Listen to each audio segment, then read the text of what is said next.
Napolitano, who's been keeping an eye on Clinton Watch. Good morning to you, Judge. Seems that something drops almost every Friday afternoon. It's funny how that works. Yeah, it is. So remember, we have a lot of moving parts here. On one side are 39 lawsuits under the Freedom of Information Act. These are people and organizations suing the State Department looking for her emails. On the other side, we have 2 FBI investigations. One's for public corruption. The other is for espionage, the removal of the emails from a private server, from a government server to a server that could be hacked. Right. One of the 39 Freedom of Information Act lawsuits sought Mrs. Clinton's communications with the Justice Department. What letters did the FBI write to her, and how did her lawyers respond? The Justice Department responded by saying, we can't answer this Freedom of Information Act request because it involves a law enforcement matter. Now, why is that significant?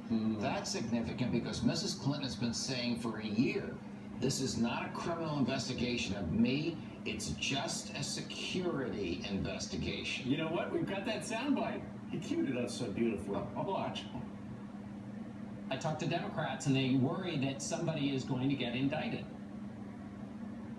Well, there is no basis for that. It's a security review. I'm delighted that he has agreed to cooperate, as everyone else has. And I think that we'll be moving toward a resolution of this. That's some pretty good spin. That's Wow. they're just eyeballing it. Well, we now know that it's not a security review. Whether this was intentional or inadvertent, the Justice Department has recognized it as a law enforcement matter. The he to whom Mrs. Clinton was referring is Brian Pagliano, the person she paid $5,000 to commit the crime of taking her secret emails from the State Department server and moving them onto her You own. just called it a crime. Yes, that's why he was given immunity, so that he could tell the Justice Department what he knows and who was involved in He this. did without it at being her arrested. suggestion, at her instruction, so it would sound like I can do the math here. 2 federal judges have already found a conspiracy in the office of the Secretary of State when she was Secretary of State to avoid and evade federal law.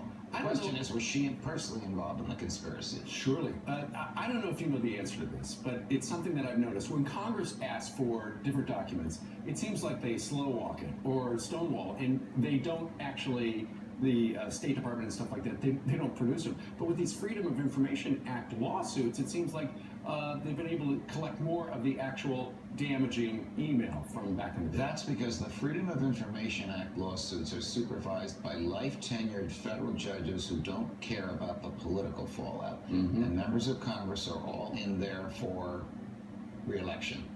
Sure. Listen, I don't want to denigrate their thoughts. A lot of them are doing, and their behavior, a lot of them are doing great work. But what judges see the law and enforce the law.